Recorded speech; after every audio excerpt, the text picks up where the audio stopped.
Can you see my screen? Yeah, it's not in presentation mode, but we can see it. Yes. Yes, all right. Just a moment. All right. Can you hear me well and see well my presentation? Yes.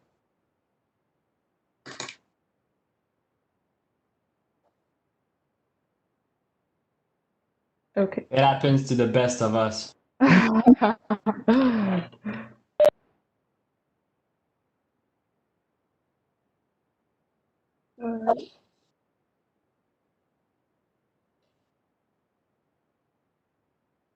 All right. Is it good now? All right. So hello everyone. I'm glad to be with you this afternoon. My name is Jeanne. I'm going in my second year of bachelor degree at Polytechnique Montréal in chemical engineering. And in the next 20 minutes or so, I'm going to be presenting the production of primary nickel from laterite ore. So first of all, we're going to start the presentation with a small context. And after that, we're going to go over the 3 units that I simulated in my process, which are the drying, the calcination, and the smelting. And finally, we're going to have a small conclusion and a period for questions. So to begin with, nickel is a metallic element known for its excellent mechanical strength and its resistance at high temperature. Also, it has good oxidation and corrosion resistance. These properties make nickel an excellent alloy element. This is why it is about 70% used in alloys, in stainless steel and alloy steel. Also, its strong properties make nickel a choice material for extreme conditions applications, such as nickel-based alloys, for example, superalloys. So as a member of the recycling project, I was asked to evaluate energetic requirements for primary production of nickel. And I would do that with mass balance and energy balances and taking information from the literature. So you can produce nickel from 2 types of ore, either from sulfides or oxide. And you can process these ore types either using a pyrometallurgical or a hydrometallurgical process. So there are a lot of ways to produce nickel, and I decided to specialize in one route, which is the pyrometallurgical way to process oxide. I decided even more to select a specific process, which is the PT Inco process.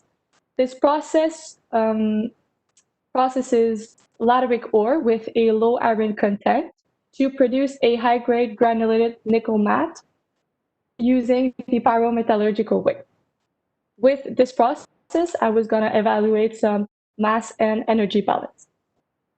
As I was going through the data, I found a lot of information on the real-life operating temperature and on some mass balance information. But I had very, very little information on the energetic requirements. I also had some missing information. And finally, I had to do some hypothesis for my calculation. So to overcome these challenges, we decided to simulate this whole process in FactSage.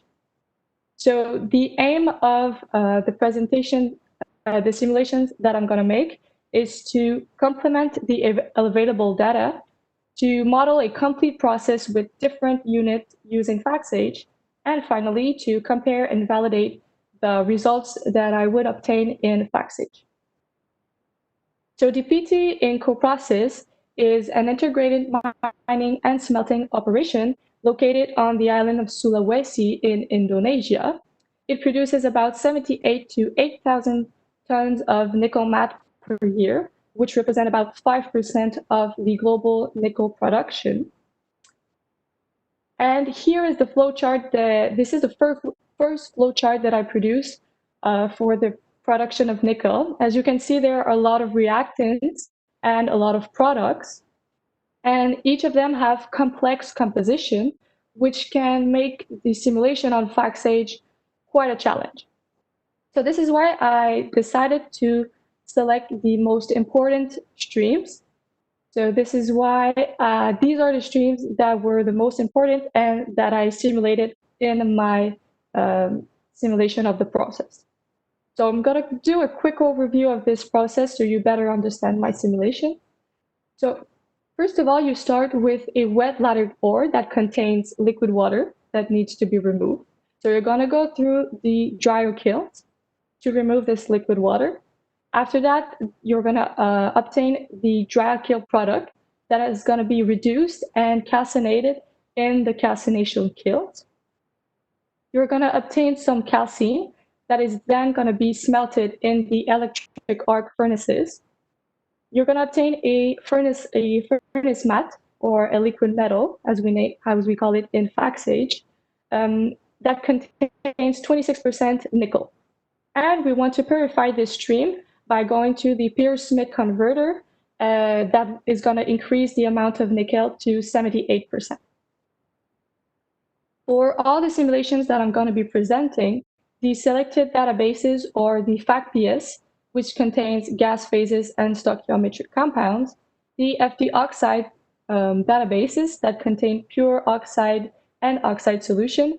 In my simulation, I have the orthopyroxene and the olivine that are in this database.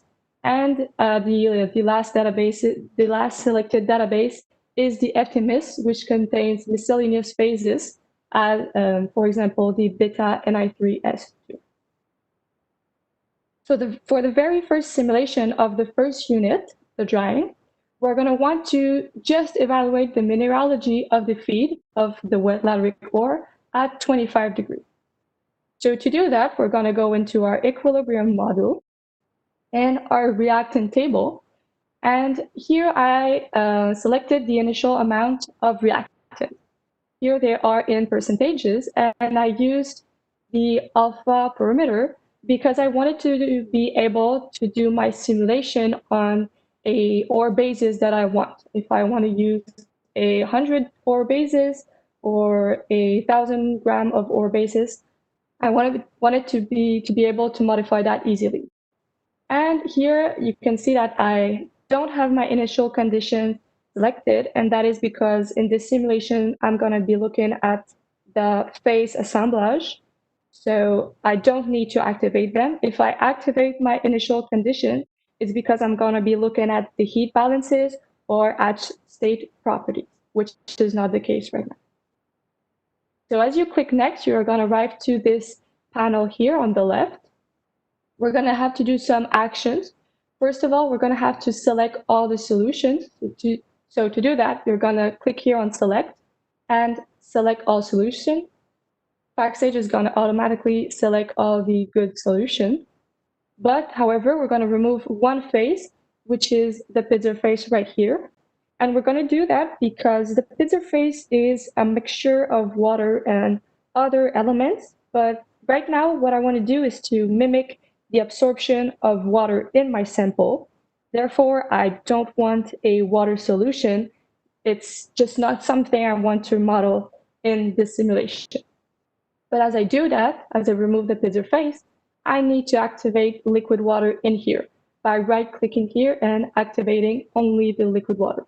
I'm going to select all the gas and all the pure solid.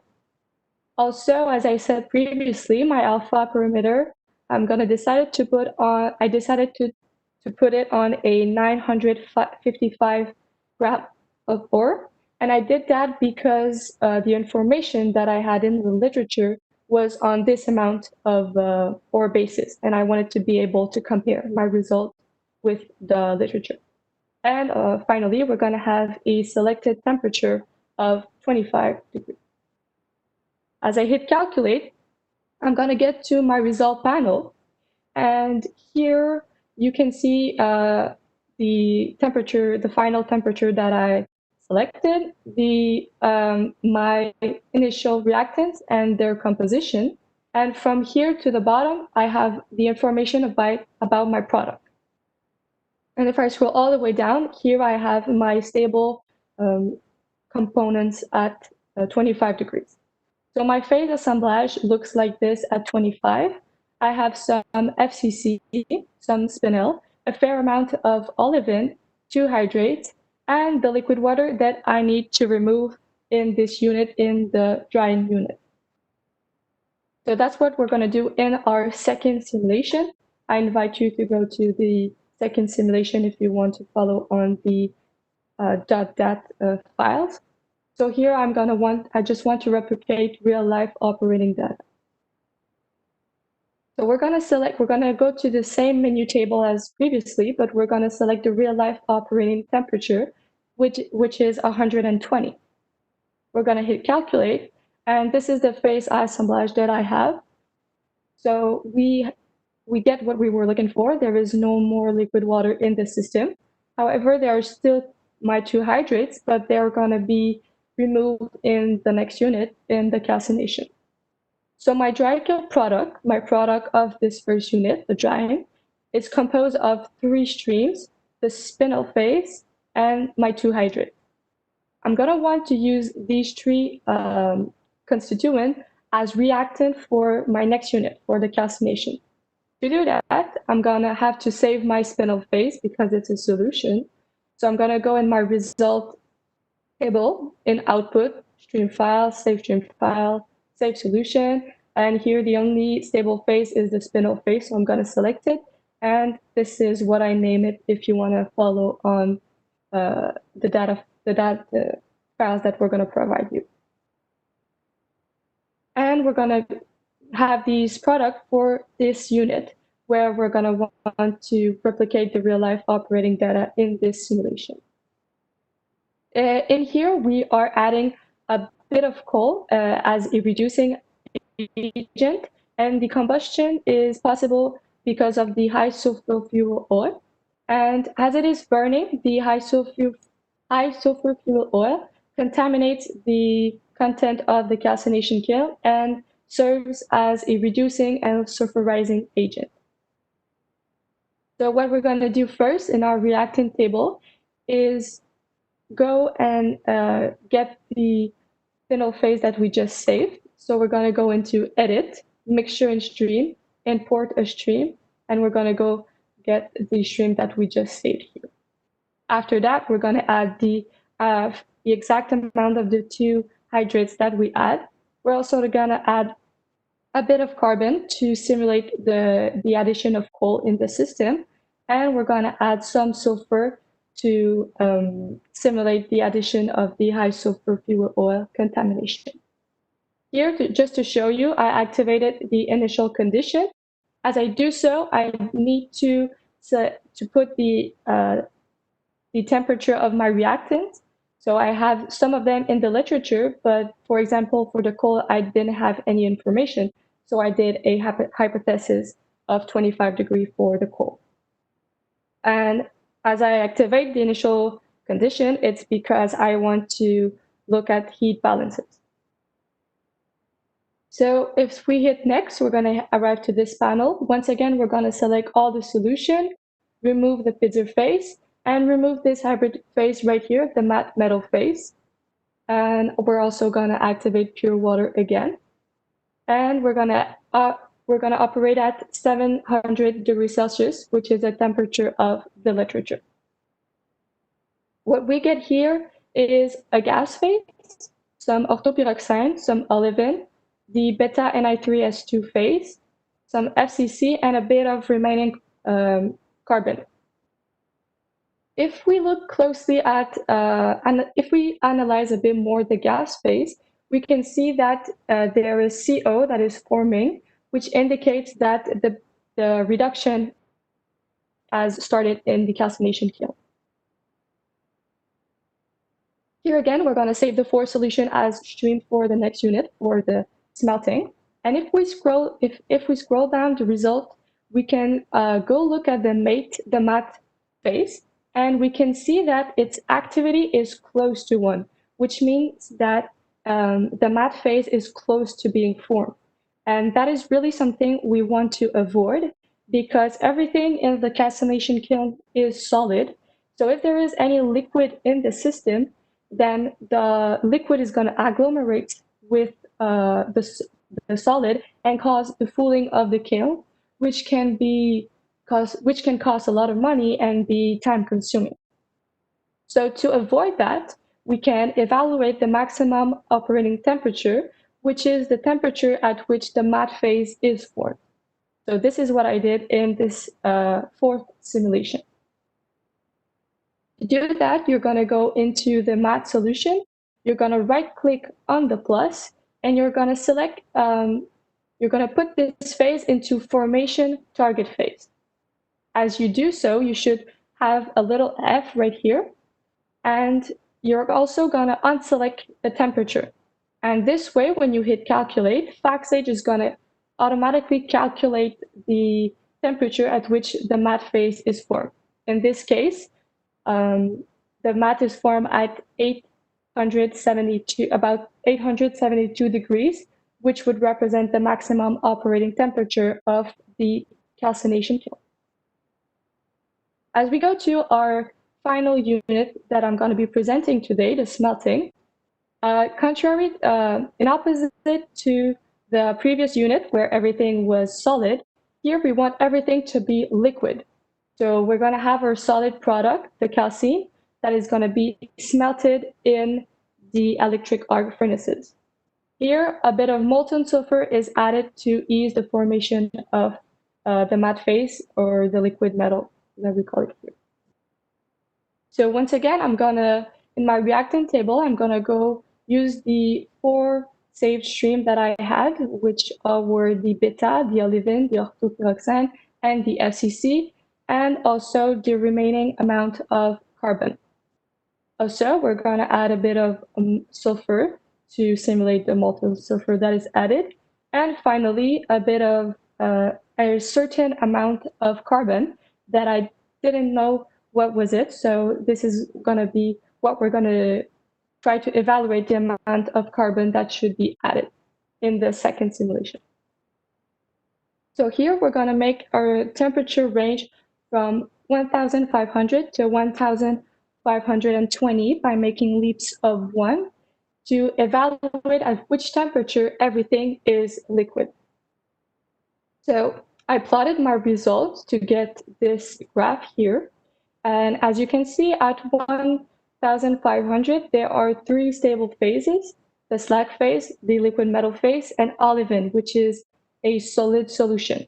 But as I said, we don't want anything to be solid. So we're going to go to the temperature where there is no more olivine in the system, which is at a temperature above 1,512 degrees.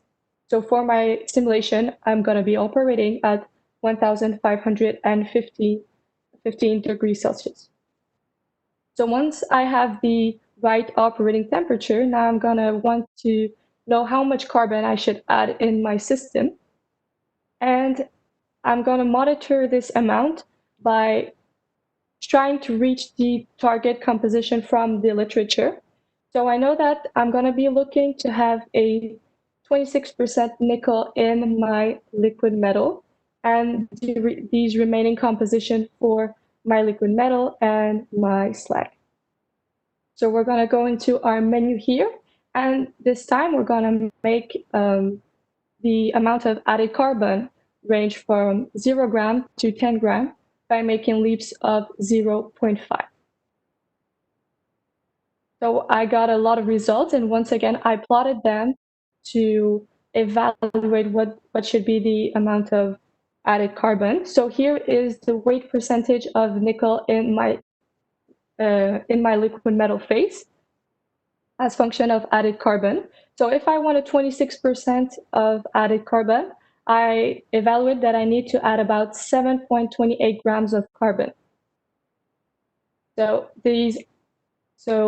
by doing that, I was able to identify the optimal operating data of the smelting unit. And I would get about 79 grams of furnace matte to go to the converting.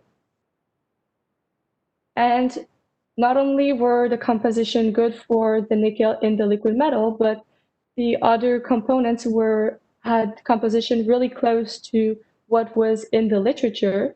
So this proves the precision of the FACSAGE module.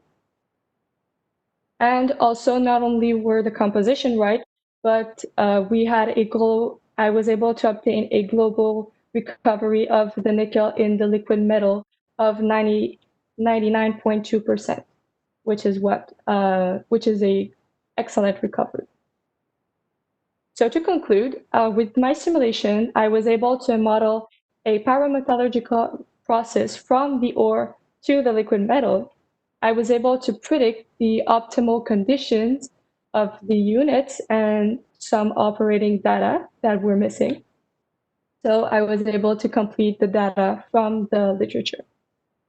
So this is it for me. If you have any questions, feel free to ask, or you can always reach me on my email or join me on LinkedIn. Thank you very much. Okay, so thank you so much, Jeanne, for this excellent presentation.